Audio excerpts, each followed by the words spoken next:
BJP ರಾಜ್ಯಾಧ್ಯಕ್ಷ B Y Vijendra ವಿರುದ್ಧ ಸಮರ ಸಾರಿರುವ ಬಿಜೆಪಿ ಶಾಸಕ ಯತ್ನಾಳ್ ಮತ್ತೆ ಹಿಂದೂ ಕಾರ್ಡ್ ಉರುಳಿಸುವುದಕ್ಕೆ ಮುಂದಾಗಿದ್ದಾರೆ. ಪ್ರತ್ಯೇಕ ಲಿಂಗಾಯತ ಧರ್ಮದ ಹೋರಾಟವನ್ನು ವಿರೋಧಿಸಿ ಬೃಹತ್ ಸಮಾವೇಶ ನಡೆಸುವುದಕ್ಕೆ ಮುಂದಾಗಿದ್ದಾರೆ ಎನ್ನಲಾಗಿದೆ.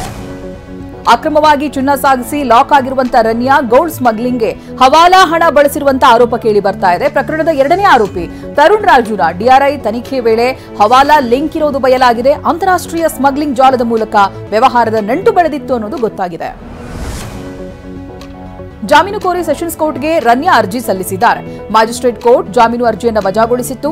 ಜಾಮೀನು ಕೋರಿ ಸೆಷನ್ಸ್ ಕೋರ್ಟ್ಗೆ ಅವರು ಮೇಲ್ಮನವಿಯನ್ನು ಸಲ್ಲಿಸಿರ್ತಾರೆ. ಸೋಮವಾರ ರನ್ಯಾ ಜಾಮೀನು ಅರ್ಜಿ ವಿಚಾರಣೆಗೆ ಬರುವಂತ ಸಾಧ್ಯತೆ ಇದೆ. ಡ್ರಿಂಕ್ ಅಂಡ್ ಡ್ರೈವ್ ತಪಾಸಣೆ ವೇಳೆ ಇನ್ಸ್ಪೆಕ್ಟರ್ ಮೇಲೆ ಯುವತಿ ಹಲ್ಲೆ ಮಾಡಿರುವಂತಹ ಆರೋಪ ಕೇಳಿಬಂದಿದೆ. ಮಹದೇವಪುರ ಠಾಣೆ ಇನ್ಸ್ಪೆಕ್ಟರ್ ಅನಿತಾ ಕುಮಾರಿ ಮೇಲೆ ರಾಕೇಶ್ ಕುಮಾರ್ ಆಕೆ ಸ್ನೇಹಿತೆ ಹಲ್ಲೆ ಮಾಡಿದ್ದಾರೆ ಎನ್ನಲಾಗಿದೆ.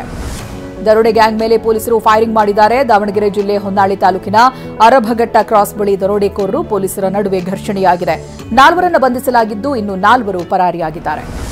ಬೆಳಗಾವಿಯಲ್ಲಿ ಎಂಇಎಸ್ ಪುಂಡರ ಹುಚ್ಚಾಟ ನಿಲ್ತಾ ಇಲ್ಲ. ಹೋಳಿ ಹಬ್ಬದ ಸಂಭ್ರಮದಲ್ಲಿ ಬೆಳಗಾವಿಯಲ್ಲಿ ಮಹಾರಾಷ್ಟ್ರದ ನಾಡಗೀತೆ ಹಾಕಿ ಎಂಇಎಸ್ ಪುಂಡರು ಪುಂಡಾಟ ಮೆರೆದಿದ್ದಾರೆ. ಬೆಳಗಾವಿಯ ಚೌಟಾಗಲ್ಲಿ, ಶಾಸ್ತ್ರಿನಗರ, ರಾಜಹಂಸ ಗಲ್ಲಿ ಸೇರಿದಂತೆ ವಿವಿಧ ಕಡೆ ಮಹಾರಾಷ್ಟ್ರ ನಾಡಗೀತೆ ಹಾಕಿ ಕುಣಿದಿದ್ದಾರೆ. ವಿರಾಟ್ ಕೊಹ್ಲಿ ನಿವೃತ್ತಿ ಬಳಿಕದ ಜೀವನದ ಬಗ್ಗೆ ಮಾತನಾಡಿದ್ದಾರೆ. ನಿವೃತ್ತಿಯ ನಂತರ ಏನ್ ಮಾಡಬೇಕು ಅನ್ನೋದು ಸದ್ಯಕ್ಕೆ ಯೋಚನೆ ಮಾಡಿಲ್ಲ. ಆದರೆ ಸಾಧ್ಯವಾದಷ್ಟು ನಾನು ದೇಶ ಸುತ್ತೋದಕ್ಕೆ ಚಿಂತಿಸುತ್ತೇನೆ.